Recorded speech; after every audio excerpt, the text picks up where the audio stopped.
In a previous video, I talked about why I use 9-speed gears. In this video, I want to look in more detail at the actual gear ratios. I'm afraid this video will be a bit geeky, but if you like that sort of thing, leave a comment and subscribe. So it's going to be geeky, but why should you and I care? Simply put, the bicycle is about turning human energy into forward motion, and in general we want to do that as efficiently as possible. Having the wrong gears is one way of introducing inefficiencies, so I for one, and I hope you, want the right gears. First of all, a bit of context. I'm an average club cyclist. What I value from gears is a good usable range coupled with fairly closely spaced ratios. I'll be presenting the data in tables that look like this. At the top is a heading. On the left hand side the number of teeth on the chainring, in this case 50 and 34.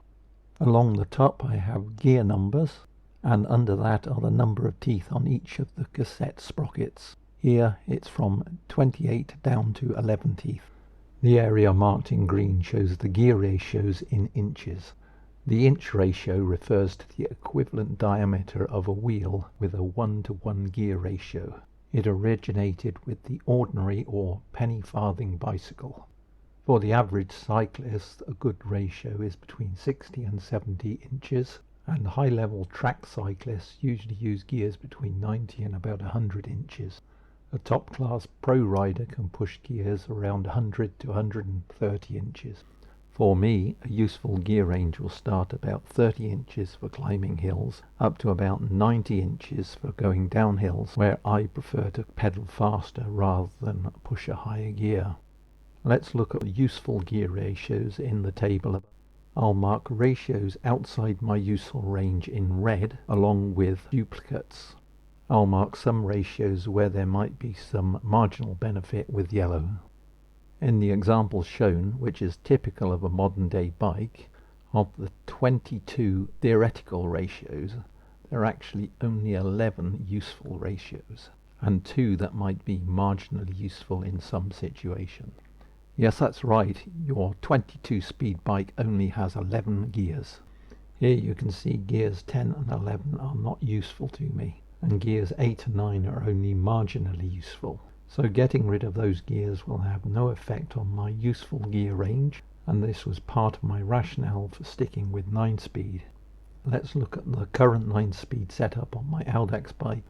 I still have 50 and 34 chain rings, but this time the 9-speed cassette goes from 27 teeth down to 12. Of the 18 theoretical speeds available, I now have 9 usable ratios and 3 marginal ratios. I have 3 related issues with these gears.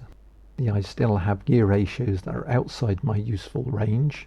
Secondly, I'm down to 9 useful ratios, and because of this, the jumps between some of the gears becomes rather large. For instance, on the large chainring between the 17 and 15 tooth sprockets, there's an 11-inch jump in the gears. Let's have a look at how we can improve these issues. One way is to use smaller chain rings. Here I've selected 4630 chain rings, which are available on a Shimano GRX chainset.